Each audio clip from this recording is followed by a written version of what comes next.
The Poem of Adventure by George Crocus.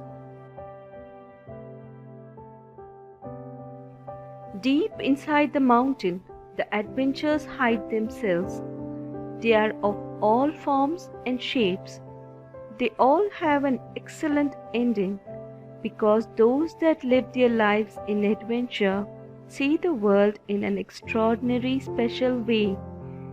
To attract the adventures into the patterns of habit, you only need to close your eyes and ask them to embrace you.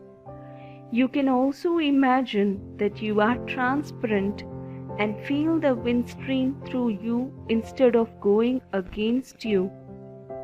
Or imagine there are tiny little wings on your back, and every time you take a new step you bounce a bit. Maybe life itself is one big adventure, if only you have the correct shades on.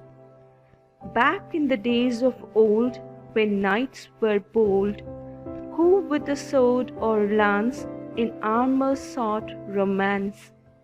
It was the age of chivalry, long ago in man's history, when to fight for a righteous cause, one did gain considerable applause. It was mainly for show, love, and glory. They deemed themselves being worthy to capture the heart of some fair maiden, which was the most desired prize laden. Oh, they would strike heavy blows on all of their opponents and foes, in a one-to-one combat defying death, as crowds watched with abated breath. Yes, it was far back in those days of yore that courage and strength came to the fore. Where there was this life and death struggle, such issues at hand the knights would juggle.